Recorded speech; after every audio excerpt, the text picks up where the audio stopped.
Best कामगार पतपेढीच्या निवडणुकीमध्ये ठाकरे बंधू एकत्र दिसणार आहेत। कामगार पतपेढीच्या निवडणुकीत मनसे आणि ठाकरे गटाची युती झाली आहे। 18 ऑगस्टला ही बेस्ट पतपेढीची निवडणूक होणार आहे आणि या निवडणुकीमध्ये ठाकरे गट आणि मनसे एकत्र ही निवडणूक लढणार आहेत। उत्कर्ष पॅनलच्या माध्यमातून ही निवडणूक लढली जाणार आहे। तर गेल्या काही दिवसांपासून अनेक निवडणुकांमध्ये ठाकरे गट आणि मनसे एकत्र येणार का अशी जोरदार चर्चा आहे। त्याची सुरुवात झालेली आहे। बेस्ट कामगार पतपेढीच्या निवडणुकीमध्ये मनसे आणि ठाकरे गट हे एकत्र लढणार आहेत। याबाबत संदीप देशपांडे यांच्याशी संवाद साधलाय आमच्या प्रतिनिधी ज्योत्स्ना गंगणे यांनी। पाहूया।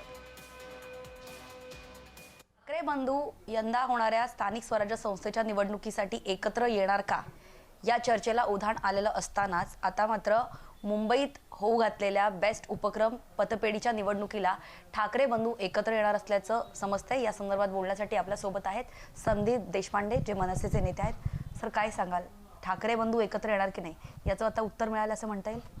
तर मला असं वाटतं हा BSTचा विषय आहे। पहिली एक गोष्ट, BST पतपेढीची ज्या निवडणूक आहेत तिथला विषय कामगारांच्या भल्याचा विषय आहे।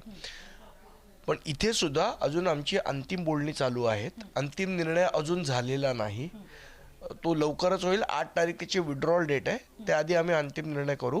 पण त्याच्यासाठी सन्माननीय राजसाहेबांना एकदा सगळं काय बोलणी चालली ती सगळं कानावर घालू आणि अंतिम निर्णय ते करतील त्याप्रमाणे आम्ही कळवू।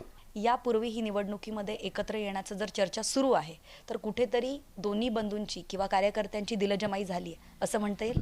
तर मला असं वाटतं प्रत्येक गोष्टीत आपण सुतावरनं स्वर्ग गाठण्याची गरज नाही। आजचा जो विषय आहे हा पतपेढीच्या निवडणुकीपुरता आहे आणि त्याचा सुद्धा अंतिम निर्णय हा सन्मान्य राजसाहेब घेतील। आम्ही उद्या सगळी जी काय आमची बोलणी चालू आहे ती सविस्तरपणे त्यांच्या कानावर घालू आणि अंतिम निर्णय ते करतील।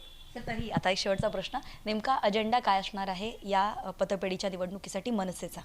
कामगारांचं भलं हाच अजेंडा आहे। नाही, पण बेस्टची जी स्थिती पाहता एकूणच मुळात बघा, बेस्टची स्थिती हा वेगळा विषय आणि पतपेढी हा वेगळा विषय, हे दोन वेगळे वेगळे विषय आहेत। मग त्याच्यासाठी नेमका अजेंडा काय असणार आहे? कळू ना, आता आमचं अजून बोलणी चालू आहे, हे झाल्यानंतर बाकी गोष्टींवर सविस्तर बोलू। व्हिडिओ जर्नलिस्ट सिद्धांतसह ज्योत्स्ना गंगणे, जय महाराष्ट्र, मुंबई।